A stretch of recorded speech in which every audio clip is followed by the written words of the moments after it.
हाँ जी स्टूडेंट्स, जिमें कि तुसीं जानते हो कि असी इंग्लिश इलैक्टिव का +1 क्लास का सोहराब एंड रुस्तम चैप्टर शुरू किया होया है।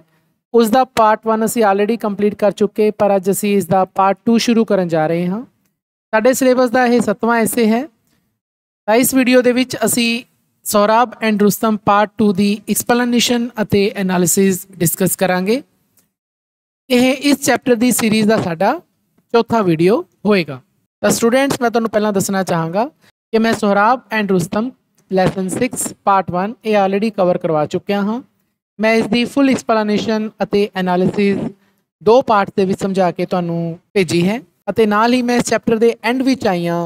जो ग्रैमर दी एक्सरसाइजिज ने, जो टोटल 4 एक्सरसाइजिज ने, उन्होंने मैं सॉल्व करा के उसकी वीडियो बना के तुहाडे नाल शेयर कर चुकिया हाँ। तो मैनूं पूरी उम्मीद है कि तुसीं पार्ट 1 की एक्सप्लेनेशन अते उस दियां सारियां एक्सरसाइजिज जरूर देखिया होणगियां अते उन्हां नूं अपनी नोटबुक ते नोट किया होएगा। जेकर तुसीं ये वीडियोज़ मिस कीते हैं तो मैं उसके लिंक्स तुहानूं उपर प्रोवाइड कर रहा हाँ। तां ही तुहानूं सोहराब एंड रुस्तम पार्ट 2 की फुल एक्सप्लेनेशन समझ आ सकती है अते तां ही फिर तुसीं इसकी एक्सरसाइजिज कवर कर सकते हो।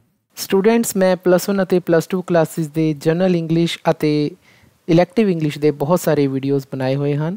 ਇਹਨਾਂ ਵੀਡੀਓਜ਼ ਨੂੰ ਦੇਖਣ ਦੇ ਲਈ ਤੁਸੀਂ YouTube ਦੀ ਸਰਚ ਬਾਰ ਤੇ ਜਾ ਕੇ ਦੀਪਕ ਸੂਦ ਲਵ ਲਰਨਿੰਗ ਟੂ ਲੀਡ ਟਾਈਪ ਕਰੋ। ਰਿਜ਼ਲਟ ਵਿੱਚ ਆਈ ਪਹਿਲੀ ਸਾਈਟ ਤੇ ਦੀਪਕ ਸੂਦ ਦੇ ਜਾ ਕੇ ਕਲਿੱਕ ਕਰੋ। ਤਾਂ ਇਸ ਤਰ੍ਹਾਂ ਤੁਸੀਂ ਚੈਨਲ ਤੇ ਪਹੁੰਚ ਜਾਵੋਗੇ, ਜਿੱਥੇ ਤੁਸੀਂ ਵੀਡੀਓਜ਼ ਦਾ ਇੱਕ ਸੈਕਸ਼ਨ ਦੇਖੋਗੇ। ਵੀਡੀਓਜ਼ ਤੇ ਕਲਿੱਕ ਕਰੋ, ਤੁਹਾਨੂੰ ਮੇਰੀਆਂ ਬਣਾਈਆਂ ਹੋਈਆਂ ਸਾਰੀਆਂ ਵੀਡੀਓਜ਼ ਤੁਹਾਨੂੰ ਮਿਲ ਜਾਣਗੀਆਂ। ਇਸ ਦੇ ਵਿੱਚ +1 +2 ਦੀਆਂ ਸਾਰੀਆਂ ਕਲਾਸਿਸ ਦੀਆਂ ਜੋ ਮੈਂ ਵੀਡੀਓਜ਼ ਬਣਾਈਆਂ ਹਨ ਉਹ ਸ਼ਾਮਿਲ ਹਨ।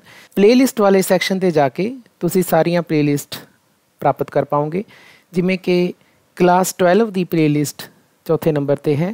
ਇਸ ਤੇ ਤੁਸੀਂ ਜਾ ਕੇ ਜਦੋਂ ਵਿਊ ਫੁੱਲ ਪਲੇਲਿਸਟ ਕਰੋਗੇ ਤਾਂ ਤੁਹਾਨੂੰ ਕਲਾਸ 12 ਦੀਆਂ ਸਾਰੀਆਂ ਵੀਡੀਓਜ਼ ਮਿਲ ਜਾਣਗੀਆਂ। ਇਸੇ ਤਰ੍ਹਾਂ ਤੁਸੀਂ ਬਾਕੀ ਕਲਾਸ 11 ਉਹਨਾਂ ਦੀ ਪਲੇਲਿਸਟ ਤੇ ਜਾ ਕੇ ਸਾਰੀਆਂ ਵੀਡੀਓਜ਼ ਪ੍ਰਾਪਤ ਕਰ ਸਕਦੇ ਹੋ। ਅਤੇ ਇਸੇ ਤਰ੍ਹਾਂ ਮੈਂ ਕਲਾਸ 11 ਤੇ ਕਲਾਸ 12 ਦੀਆਂ ਗ੍ਰਾਮਰ ਦੀਆਂ ਵੀਡੀਓ ਲਿਸਟ ਬਣਾਈ ਹੋਈ ਹੈ, ਤਾਂ ਉਹ ਸਾਰੀਆਂ ਵੀਡੀਓਜ਼ ਤੁਹਾਨੂੰ ਪ੍ਰਾਪਤ ਹੋ ਜਾਣਗੀਆਂ। ਅਤੇ ਇੱਕ ਪਲੇਲਿਸਟ ਇੰਗਲਿਸ਼ ਇਲੈਕਟਿਵ ਕਲਾਸ 11 ਦੀ ਵੀ ਹੈ ਅਤੇ ਉਸ ਦੇ ਵਿੱਚ ਤੁਹਾਨੂੰ ਸਾਰੀਆਂ ਕਲਾਸ 11 ਦੀਆਂ ਪਲੇਲਿਸਟ ਪ੍ਰਾਪਤ ਹੋ ਜਾਣਗੀਆਂ। ਤਾਂ ਮੈਂ ਤੁਹਾਨੂੰ ਸਾਰਿਆਂ ਨੂੰ ਅਪੀਲ ਕਰਦਾ ਹਾਂ ਕਿ ਇੱਕ ਵਾਰ ਤੁਸੀਂ ਦੀਪਕ ਸੂਦ ਲਵ ਲਰਨਿੰਗ ਟੂ ਲੀਡ ਚੈਨਲ ਤੇ ਜ਼ਰੂਰ ਵਿਜ਼ਿਟ ਕਰੋ। Lesson number 7 Sohrab and Rustam part 2। तो पहला इसकी ग्लोसरी दी हुई है, वो तुहाडे चैप्टर च ही आ जानी है। Rustam was at that time away in a far of village staying with his father. तो रुस्तम उस समय, जिस समय कायकूज ने बुलावा भेजा सीगा भी तू आ जा, तेरी लोड़ है। तो एट दैट टाइम मतलब उस समय वो एक दूर दराडे पिंड च सी। नो फार ऑफ का मतलब होंदा है दूर दराडे। किसी पिंड च गया होया सी ते अपने डैडी नाल, अपने फादर साहब नाल उत्थे रह रहा सी। When the king's message reached him, he took leave of his father and hurried to see the king। जदों राजे दा स्नेहा उस कोल पहुंचिया, king's message, तां he took leave of। तां take leave of एक फ्रेज हुंदा बच्चों, take leave of, या छुट्टी लेना या इजाजत लेना। इत्थे उन्हें इजाजत ली अपने फादर साहब तो। टेक लीव ऑफ का मतलब इत्थे की हो गया, इजाजत लेना, जान दे लिए इजाजत लेना। अपने पिता तो उसने इजाजत लई कि मैं चले अते वो तेजी दे नाल राजे नूं मिलन चला गया। हरीड का मतलब तेजी। The king said to him, king ने उसनूं कहा, a great danger threatens our country. एक बहुत ही भारी खतरा साडे देश दे उपर मंडरा रहा है। The Tartars have invaded this country। ना टाटर देश के लोगों को टाटर्स कहा गया। टाटर्स जिमें इंडिया देश के लोगों को इंडियंस कहा जाता है ना, एवं टाटर देश के लोगों को टाटर्स कहा गया कि टाटरा ने साडे देश ते की करता भी, इन्वेड। इन्वेड शब्द बहुत बारी आया है, इसका मतलब की होंदा है हमला करना। The enemies inside our borders, कहते दुश्मन साडे बॉर्डर के अंदर आ गया, सीमा के अंदर आ गया, सारे देश च वड़िया आ। Who is so rash and thoughtless that he thinks that he can attack Persia? asked Rustam। कहते अजिहा कौन है भी जिहड़ा इन्ना बेसबरा होया हुआ है, रैश होया हुआ है अते थॉटलैस होया हुआ है, जिन्हें सोचा ही नहीं ते उसने पर्शिया ते अटैक करता। कौन है अजिहा? ठीक है, द जनरल से ही is a beardless youth. Beard किहनूं कहंदे आ भी दाड़ी नूं कहा जी। बीयर्डलैस जिहदे दाड़ी ना होवे जिवें तुसीं हो बीयर्डलैस, ठीक है, कईयां दे तां आ गई पर कई बीयर्डलैस ने। तां जनरल कहंदा है कि वह एक बिना दाड़ी वाला कौन है? जवान, यूथ। बीयर्डलैस का मतलब इत्थे हो गया बिना दाड़ी वाला। बिना दाड़ी किहदे हुंदे? जिहड़ा बंदा जवान हुंदा। He fights with remarkable courage and daring, कहंदे वो एक महान हौसले नाल अते निडरता नाल। क्रेज का मतलब हुंदा है जी हौसला, डेयरिंग का मतलब हुंदा है निडरता। लड़दा है वो। हिज नेम इज सोहराब, ओदा नाम की है? Sohrab. They say his ambition is to fight you and defeat you, कहंदे ओदा यह एंबिशन है, एंबिशन का मतलब ओदी इच्छा है कि तेरे नाल लड़े ते तैनू हरावे। He has sent word asking us to choose a champion from among us to meet him in a single combat. Send word कल भी आया सी। Send word का मतलब की होंदा है? स्नेहा भेजना। तो उसने स्नेहा भेजे है, उसने कहा कि एक चैंपियन चूज करिए, चैंपियन चुनिए। चैंपियन का मतलब महारथी, सब तो शक्तिशाली, कि असी महारथी चुनिए फ्रॉम एमंग अस, अपने चों, ताकि वो उस नाल सिंगल कॉम्बैट करे। सिंगल कॉम्बैट का मतलब कल्लम कल्ली लड़ाई लड़े। You are our champion and saviour, तू साडा चैंपियन है, महारथी है, एंड सेवियर अते बचाण वाला। सेवियर रक्षा करने वाला। Will you go and fight him, कि तू उत्थे जाएगा अते लड़ेगा? But I am old your majesty and I have an aged father to look after, पर कहते मैं हुण बुढ़ा हो चुकिया। योर मैजेस्टी, योर मैजेस्टी कहा जाता है जी जहांपना, पंजाबी कहते नहीं होंगे महाराज जहांपना, महाराज की इंग्लिश की है योर मैजेस्टी। कहते हे महाराज, मेरे एक बुढ़े पिता जी ने जिन्हां दी मैं देखभाल करनी है। लुक आफ्टर भी फ्रेजल वर्ब है। लुक का मतलब की होंदा है? देखना। लेकिन जे लुक दे पिछे आफ्टर आ जाए तो देखो मतलब बदल गया। लुक का मतलब देखना होंदा है, आफ्टर प्रैपोजिशन है। जेकर लुक आफ्टर आ जाए उसका मतलब होंदा है जी देखभाल करनी। रोज एक अद्धी बेटा तुहानू फ्रेजल वर्ब आती है, तो फ्रेजल वर्ब का ध्यान रखना। मैं तुहानू पहला भी कहा सी कि इहनू ग्रामर की कॉपी से जिथे तुसी वर्ब्स लिखियां ने उस तो बाद फ्रेजल वर्ब की भी एक लिस्ट बनाओ, ਜਿਹੜੀਆਂ ਜਿਹੜੀਆਂ ਆਉਂਦੀਆਂ ਨੇ ਉਹਦੇ ਚ ਐਡ ਕਰੋ। ਜਦੋਂ ਤੁਸੀਂ ਲਿਖੋਗੇ मतलब लिखोगे नाल ਤਾਂ ਤੁਹਾਡੀ ਵੋਕੈਬਲਰੀ देखो ਕਿੱਥੋਂ ਕਿੱਥੇ ਜਾਂਦੀ। मैं तो देखो ਐਂ करदा सी छोटे ਹੁੰਦੇ। Couldn't you find a younger man to fight this youth, कि ਤੁਸੀਂ कोई जवान आदमी नहीं ਲੱਭ ਸਕਦੇ ਜਿਹੜਾ कि इस यूथ नाल लड़े, जवान नाल लड़े? आज रुस्तम ने कहा if I had been able to find a younger champion I wouldn't have called you away from your aged father। कहते जेकर मैं एक नौजवान महारथी लभ लिया हुंदा, इफ लग्या देखो कंडीशनल सेंटेंसिस यूज हुंदा जिथे आपां कोई शर्त रखते हैं। हुण इत्थे वो यही कह रहे हैं कि जेकर मैनूं कोई नौजवान महारथी मिल जाता तो मैं तैनूं काहतों बुलांदा? I wouldn't have called you, मैं तैनूं क्यों बुलांदा? तेरे एज्ड फादर, बजुर्ग फादर दे कोलों दी तैनूं क्यों बुलांदा जे मैनूं कोई यंग महारथी मिल जांदा? Unless you fight this youth, फिर अनलैस आ गया।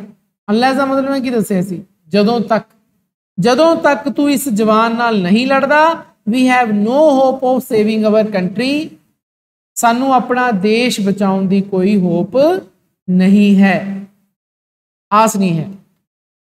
What a misfortune for Persia that she should be forced to turn to an old man to defend her, said Rustam। Rustam कहता है, कहना किन्नी माड़ी गल है, मिसफॉर्चून बदकिस्मत कह दें जी आप पंजाबी च। परशिया किन्नी बदकिस्मत होगी कि शीरा इत्थे मतलब परशिया नूं कहा गया है कि उस नूं मजबूर होना पै रहा है। फोज का मतलब मजबूर होना पै रहा है कि वो एक बुढ़े आदमी वाल देखे अपने आप को बचाने के लिए। डिफेंड का मतलब बचाना। कि अपने आप को बचाने के लिए किहदे वाल देख रही है पर्शिया, बुढ़े आदमी वाल। रुस्तम ने कहा but if I must go, पर जेकर मैनू जाना ही पैना है, I will go to the battle as a plain soldier wearing plain armour. कहते फिर मैं बैटल दे विच जाऊंगा, लड़ाई दे विच जाऊंगा एक सादा जा सिपाही बन के। प्लेन सोल्जर का मतलब सादा जा सिपाही बन के जाऊंगा, अते मेरे सादी जी आर्मर पहनी होगी। आर्मर का मतलब उत्थे जिहड़े जदों युद्ध जाते सी पोशाक अपनी पा के जाते होंगे सी ना, लोहे वाली हुंदी सी वैसे, जिहदे ते जदों वार किया जाता सी तां लगदा नहीं सी, बंदा बच जाता सी। तां मैं सादा जा अपना आर्मर पहन के जाऊंगा। आर्मर समझ गए, युद्ध वाली पोशाक कह सकते हो तुसीं। वन ऑफ द पर्शियंस, ध्यान नाल देखो, आपां कहने ना पंजाबी च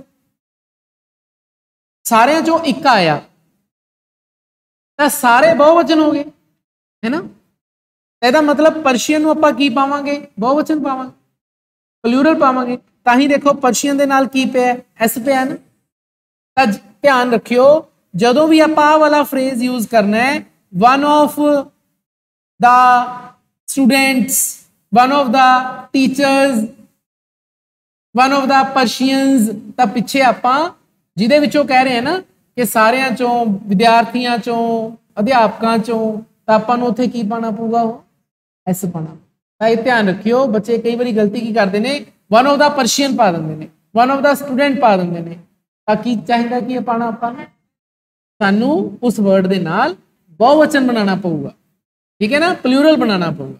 ਤਾਂ ਇੱਥੇ ਅਸੀਂ ਕਹਾਂਗੇ वन ऑफ द पर्शियंस, ਵੀ पर्शियंस ਦੇ ਵਿੱਚੋਂ ਇੱਕ ਆਇਆ ਅਤੇ ਉਸਨੇ ਕਿਹਾ ਓ Rustam like thy mighty is this young man. ਇੱਥੇ दाए ਦਾ ਮਤਲਬ ਹੁੰਦਾ ਜੀ यू, YOU।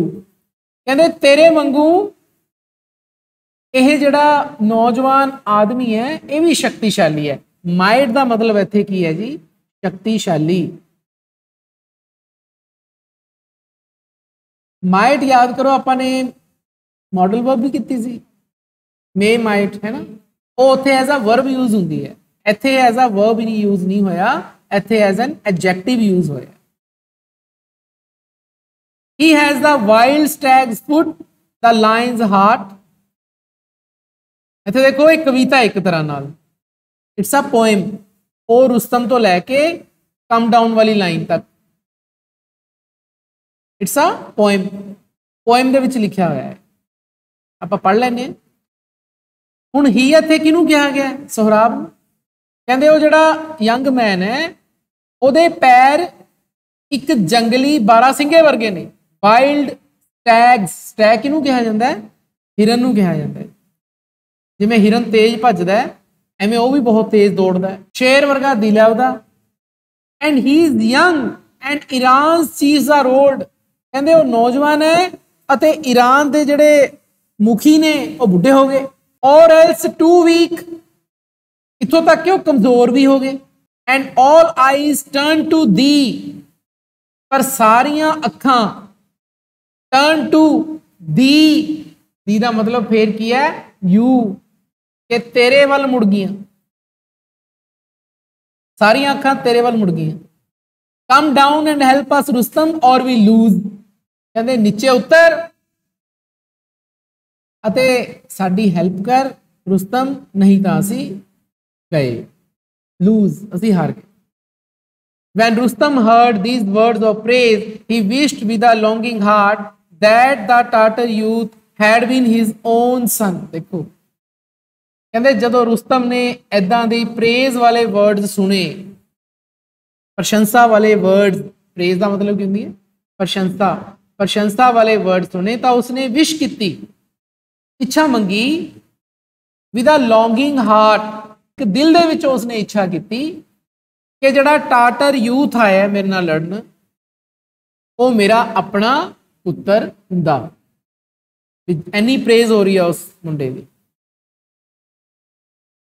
उन्होंने पता नहीं ना। पर Rustam went and stood in front of the enemy soldiers and called out to Sohrab. तो रुस्तम गया अते दुश्मनों के सामने, देखो फिर इन फ्रंट ऑफ शब्द आया। इन फ्रंट ऑफ की हुंदा जी, इट्स आल्सो अ फ्रेज, ਇਹਦਾ मतलब ਹੁੰਦਾ है सामने। ਤਾਂ ਉਹ ਦੁਸ਼ਮਣਾਂ ਦੇ ਸਾਹਮਣੇ ਖੜ ਜਾਂਦਾ ਹੈ ਜੀ, ਦੁਸ਼ਮਣ ਸੈਨਿਕਾਂ ਦੇ ਸਾਹਮਣੇ, ਅਤੇ ਕਾਲ ਆਊਟ ਦਾ ਮਤਲਬ ਜ਼ੋਰ ਨਾਲ ਆਵਾਜ਼ ਨਾਲ ਬੁਲਾਉਂਦਾ ਹੈ सोहराब ਨੂੰ। Sohrab came out to meet him, Sohrab ਉਸ ਨੂੰ ਮਿਲਣ ਆਉਂਦਾ ਹੈ। as Rustam saw him, Rustam ਜਦੋਂ ਉਸ ਨੂੰ ਦੇਖਦਾ ਹੈ, he felt a deep pity for the brave youth, ਤਾਂ ਉਸ ਦੇ ਅੰਦਰ ਇੱਕ ਦਇਆ ਆਉਂਦੀ ਹੈ, ਡੂੰਗੀ ਦਇਆ, ਡੀਪ ਪਿਟੀ, ਉਸ ਬਹਾਦਰ ਨੌਜਵਾਨ ਦੇ ਲਈ, ਬਰੇਵ ਯੂਥ ਦੇ ਲਈ ਇੱਕ ਡੀਪ ਪਿਟੀ ਆਉਂਦੀ ਹੈ। ਤੇ ਉਹ ਕਹਿੰਦਾ ਹੈ, ਉਹ Sohrab, he said, why do you wish to hurry to your death, ਤੂੰ ਆਪਣੀ ਜ਼ਿੰਦਗੀ ਕਿਉਂ ਇੰਨੀ ਜਲਦੀ ਖੋਣੀ ਚਾਹਨਾ, ਤੈਨੂੰ ਕਿਉਂ ਕਾਲੀ ਲੱਗੀ ਹੈ। why do you wish to hurry, ਹਰੀ ਦਾ ਮਤਲਬ ਕਾਲੀ ਹੋਣਾ, ਤੂੰ ਇੰਨਾ ਕਾਲਾ ਕਿਉਂ ਹੈ ਆਪਣੀ ਮੌਤ ਨੂੰ ਬੁਲਾਉਣ ਲਈ। ਟੇਕ ਮਾਈ ਐਡਵਾਈਸ, ਮੇਰੀ ਸਲਾਹ ਮੰਨ। ਐਡਵਾਈਸ ਦੇਖੋ ਧਿਆਨ ਨਾਲ, ਇੱਥੇ ਵਰਡ ਲਿਖੇ ਹੈ ADVICE, ਐਡਵਾਈਸ, ਇਹ ਐਜ਼ ਅ ਨਾउन ਯੂਜ਼ ਹੋਇਆ ਹੈ। ਜਿਹੜੀ ਵਰਬ ਹੁੰਦੀ ਹੈ ਨਾ, ਉਹਦੇ ਸਪੈਲਿੰਗ ਹੁੰਦੇ ਨੇ ADVISE, ਐਸ ਹੁੰਦਾ ਉਹਦੇ ਵਿੱਚ, ਤਾਂ ਉਹ ਵਰਬ ਹੁੰਦੀ ਹੈ, ਉਹਦੀਆਂ ਵਰਬ ਦੀਆਂ ਫਾਰਮਸ ਹੁੰਦੀਆਂ ਐਡਵਾਈਜ਼, ਐਡਵਾਈਜ਼ਡ, ਐਡਵਾਈਜ਼, ਡੀ ਲੱਗੀ ਹੈ, ਉਹਦੇ 'ਚ ਐਸ ਲੱਗੀ ਹੁੰਦੀ ਹੈ। ਲੇਕਿਨ ਇੱਥੇ ਇਹ ਐਜ਼ ਅ ਨਾउन यूज आया है कि मेरी सलाह मन, leave the Tartar army, come to Persia and be as a son to me, कहते टाटर आर्मी नूं छड्ड दे, पर्शिया आ जा अते मेरे कोले एक पुत्र वांगू रह। When Sohrab heard the mighty voice of Rustam, he thought that it was perhaps his father's,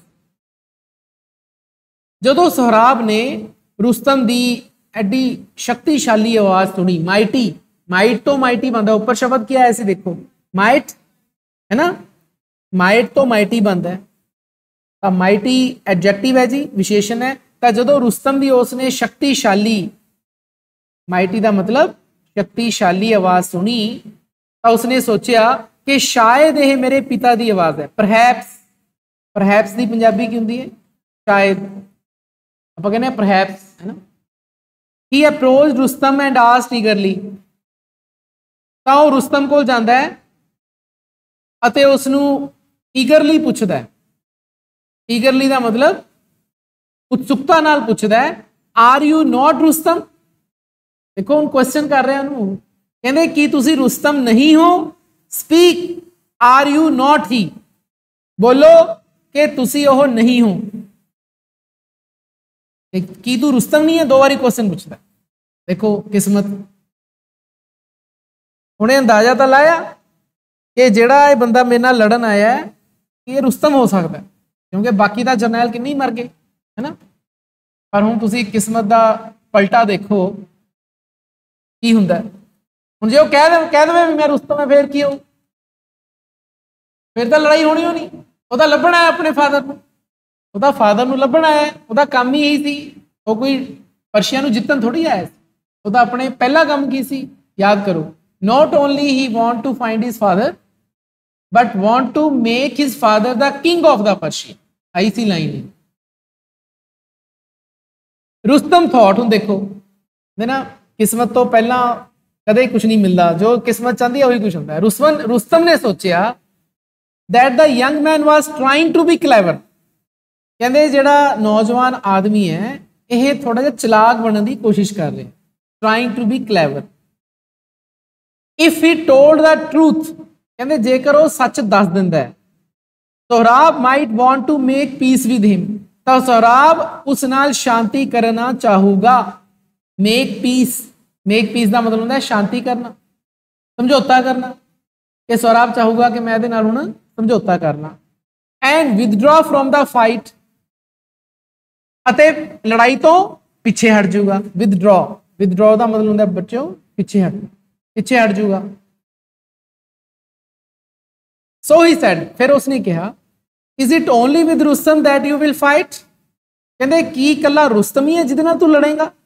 Rustam उन्होंने कह रहे हैं कि की कला रुस्तम ही है जिहदे नाल तू लड़ेगा। Rash boy man look on Rustam's face and run away in terror, कहता हे बेसबरे इंसान लड़के, जदों लोग रुस्तम के फेस वाल देखते हैं, रुस्तम का चेहरा देखते हैं, डर नाल भज जाते हैं। टैरर का मतलब होता है डर, do you wish to know who I am, की तू जानना चाहना है कि मैं कौन है। Get ready to meet your fate, कहते तैयार हो जा अपनी किस्मत नूं मिलन लई। फेट का मतलब किस्मत नूं कहा जाता है, किस्मत च तेरे की लिखिया है बस उस लिए हुण तू तैयार हो जा। But Sohrab was not frightened, पर सोहराब डरिया नहीं सी। फ्राइटन का मतलब होंदा है जी डरना। He drew his sword and rushed at Rustam, उसने अपनी तलवार म्यान चो कढ़ ली। ड्रॉ ड्रू ड्रॉन, ड्रू का मतलब होंदा है म्यान चो तलवार कढ़न नूं कहा जाता है, अते रुस्तम वाल दौड़िया। देयर स्वॉर्ड क्लैश्ड, उन्हां दियां तलवारां भिड़ियां। क्लैश्ड, क्लैश का मतलब जदों भिड़दियां तलवारां। And a great fight followed, अते एक महान वड्डी लड़ाई शुरू हो गई। हुण याद है कि सोहराब ने की कहा सी कि it will be a single combat. फौज पर्शिया की इधर खड़ी है, टाटर की आर्मी इधर खड़ी है, दोने महारथी लड़ रहे हैं, फौजा खड़ियां ने, आर्मी देख रही है, इधर की फौज देख रही है, इधर की फौज देख रही है, दोने लड़ रहे हैं मैदान च गब्बे। The two army stood on two sides and watch the fight, दोने फौजा दोने पासे खड़ियां ने, टू साइड्स, अते लड़ाई देख रही ने, watch. All day long the warrior fought and all through the night, पूरा दिन, ऑल डे लॉन्ग पूरा दिन, द वॉरियर जड़े योद्धे सी वो लड़े। वॉरियर का मतलब इत्थे की है योद्धे, अते सारी रात लड़ते रहे। All through the night for 3 days they fought, 3 दिन लड़ते रहे। Till at last Rustam began to wonder whether he was going to lose. 3 दिन बाद रुस्तम नू ख्याल आया, बिगेन टू वंडर, वो सोचन लग गया कि शायद अज वो हारन जा रहे हैं। He was going to lose. What a terrible disgrace it would be, कहते यह टेरिबल डिसग्रेस होगी। कहते एक टेरिबल का मतलब बहुत ही माड़ी गल, डिसग्रेस का मतलब बेइज्जती। कहते टेरिबल डिसग्रेस होगी, बहुत ही बेइज्जती होगी जे वो हार गया, क्योंकि अज तक रुस्तम कदे हारिया नहीं सी। His spirit was roused, उसकी स्पिरिट जागी, उसकी भावना, लड़ाई वाली भावना जागी। राउज का मतलब जागी, ये सोच के कि मैं जे हार गया तो बहुत बड़ी बेइज्जती है मेरे लिए। Raising his sword over his had, अपनी तलवार उठाते हुए। शाउटिंग हिज वॉर क्राई, उसने अपनी वॉर क्राई शाउट की, मतलब चिक्या हो। वॉर क्राई केड़ी हुंदी सी भी, रुस्तम रुस्तम। वॉर क्राई आई सी ना युद्ध के मैदान च, रुस्तम रुस्तम हुंदी सी, तां ही फौजां भज जांदियां सी। ਉਹ भी की बोलिया, Rustam he rushed at Sohrab, Sohrab वल भज्जिया। When Sohrab heard that cry, जदों सोहराब ने वो चीख सुनी, he was unnerved for a moment. Unnerved, nerve दा उल्ट जी, अननर्व्ड। अननर्व्ड का मतलब होंदा जो बंदा थोड़ा जिहा हिल जाता है, बेचैन होना जी। अननर्व का मतलब होंदा जी बेचैन होना। तो थोड़ी देर लई सोहराब की हो गया, बेचैन हो गया, क्योंकि उन्हें की सुनिया सी, Rustam. And dropped his shield, अते उसने अपनी शील्ड सिट दी। शील्ड सी ना जिहदे नाल वार रोकी दे, ढाल, ढाल सिट दी। शील्ड का मतलब ढाल। Rustam sword pierced his side and he sank to the ground। Rustam ने दी तलवार ने उसदे लगी, मतलब क्योंकि ढाल तो वो नीचे गिर गई ना, तो रुस्तम की तलवार सोहराब pierced, pierced मतलब चीरदी हुई गई सोहराब नूं, अते वो ग्राउंड ते गिर गया, मैदान ते गिर गया। Sohrab looked up and cried, Sohrab ने ऊपर देखा अते बोलिया Rustam. Rustam stood up over him and said, Rustam उसके ऊपर हुण खड़ा सी, वो तो हुण गिर गया ना नीचे, अते उसने कहा फूल मूर्ख you are slain by an unknown man, कहते तू मारिया गया है एक अननोन मैन तो, एक अजनबी बंदे तो तू मारिया गया है। स्लेन, स्लेन का मतलब मारिया जाना। नो नहीं, रिप्लाइड सोहराब, सोहराब ने आंसर दिता, it is not you that has slain me, कहते तू नहीं मैनू मारिया, it is not you that has slain me, तू नहीं मैनू मार सकिया, बट योर वार क्राई, तेरी वॉर क्राई ने मारिया, जेड़ा तू बोलिया रुस्तम रुस्तम उन्हें मारिया। If you had not raise that cry I would not have been unnerved, कहते जेकर तू वो क्राई ना मारी हुंदी, वॉर क्राई ना बोली हुंदी, तां मैं बेचैन ना होया हुंदा, I would not have been unnerved if, फिर देखो कंडीशन सेंटेंस है, the mighty Rustam my father shall avenge my death and punish you, कहते मेरा शक्तिशाली रुस्तम मेरा पिता, शक्तिशाली रुस्तम मेरा पिता, शैल अवेंज माई डेथ, अवेंज का मतलब बदला लेना, मेरी डेथ का बदला लऊगा अते तेनू पनिश करूगा, तेनू सजा दू। When Rustam heard these words he stood amazed, जदों रुस्तम ने यह शब्द सुने तो वह हैरान रह गया, हैरान होके खड़ा हो गया। अमेज का मतलब हैरान होना। What talk is this of avenging your death, कहते मौत का बदला लैन की केड़ी गल कर रहे हैं। अवेंज, अवेंज का मतलब बदला लेना। ही सैड, उसने कहा, रुस्तम नेवर हैड अ सन, रुस्तम का कदे कोई बेटा ही नहीं सी। आह यस ही हैड, हाँ उसका सी, and I am that son, replied Sohrab, Sohrab ने रिप्लाई दी, उत्तर दिता, मैं उसका पुत्र है। At these words Rustam dropped on his knees trembling, उन्हें ना शब्दों के नाल रुस्तम अपने गोडियां पार गिर गया। ड्रॉप ऑन हिज नीज, गोडियां ते गिर जाते हैं जो आप, गिर गया। ट्रैम्बलिंग का मतलब डरदा होया, पेक करदा होया, जिवें आपां डर के जो हिलन लग जाते हैं उसनूं कहते हैं कंबदा होया। ट्रैम्बलिंग का मतलब कंबदा होया। He bent over Sohrab's body and his eyes fell on the stone tied on his son's arm. तां सोहराब दी बॉडी वाल झुकिया, बेंड ओवर, बेंड ओवर का मतलब झुकना, अते उस दियां अखां अपने पुत्र दी बांह ते बने हुए स्टोन ते पईयां, वो पत्थर ते पईयां। A sharp pain pierced his heart, एक बहुत ही डूंगा दर्द उसके दिल नूं चीरदा होया गया। पीयर का मतलब होंदा बच्चों जो कोई चीज चीर दी जाती है किसी ने। He gathered his son in his arms and cried, और उसने अपने पुत्र नूं अपनियां बाहां विच लै लिया अते क्राई का मतलब चिख्या, ओ माय सन, मेरे पुत्र, I am Rustam, I am your father, मैं रुस्तम हाँ, मैं तेरा पिता। He broke down and could not speak anymore, और रो पिया। ब्रेक डाउन का मतलब होंदा जोर जोर के रोन नूं कहा जाता, अते कुछ नहीं बोल पाया। He threw his arms around Sohrab, उसने अपनियां बाहां सोहराब के आले दुआले पा लियां।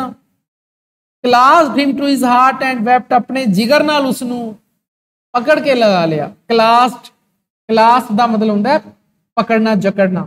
अपने जिगर को, दिल को उसनूं जकड़ लिया अते रोया। Sohrab looked at his father's face and said, Sohrab ने अपने पिता के चेहरे वाल देखा ते कहा, father be comforted that you and I have found each other, कहते तुसी अपने आप नूं तसल्ली दिओ। बी कंफर्टेड का मतलब होंदा है तसल्ली देना, कि तुसी अपने आप नूं तसल्ली दिओ कि आपां दोवें एक दूजे नूं मिल गए, आपां दोवां ने एक दूजे नूं लभ लिया। Do not grieve over what fate has brought about, grieve over का मतलब होंदा है दुख मनाउणा। इस गल ते दुख ना मनाओ कि की पाना वरत गया साडे नाल। What fate has brought about, bring about, किस्मत कि की पाना वरत गया, इस गल ते दुख ना मनाओ। Fulfil this wish of mine, कहते मेरी इच्छा पूरी करो। Carry me to your home and bury me there, कहते मैनू अपने घरे लै जाओ ते मैनू उत्थे दफन करो। बरी, बरी का मतलब होंदा है जमीन च दफन करना। So that people who pass by will say, ताकि जदों लोग मेरे कोलों दी गुजरन, मेरी कबर तो गुजरन कोलों दी, तां ओह कहण। फिर दो लाइनां पोएम के तौर नाल लिखियां गई हैं। Sohrab the mighty Rustam sons lies here, Sohrab Rustam शक्तिशाली रुस्तम दा बेटा इथे दफन है, लाइज हियर इस जमीन च दफन है। whom his great father did in ignorance kill, जिसनू उसदे पिता ने इग्नोरेंस दे नाल, इग्नोरेंस का मतलब होता है जिदे बारे आपां नू पता ना होवे, जिसनू कि उसदे पिता ने गलती दे नाल मार दिता सी। इत्थे स्टोरी खत्म हुई। तो उम्मीद है स्टूडेंट्स कि तुहानू यह सारा चैप्टर समझ आ गया होगा। Sohrab and Rustam second part सी, इस तो पहला इसका फर्स्ट पार्ट भी है जी सोहराब एंड रुस्तम, असी वो भी सारा चैप्टर कंप्लीट किया है, उसकी एक्सप्लेनेशन भी की तो उस एंड के दी हुई सारिया ग्रामर एक्सरसाइजिज भी करिए। तो मैं इस वीडियो के एंड के सोहराब एंड रुस्तम पार्ट 1 के वीडियोज़ के सारे लिंक तुहानू प्रोवाइड एक बार फिर कर रहा हाँ। नैक्सट वीडियो के आप Sohrab and Rustam part 2 chapter के एंड के दी हुई ग्रामर एक्सरसाइजिज विद सॉल्यूशंस कवर करांगे। फिर मिलते हैं जी, धन्यवाद।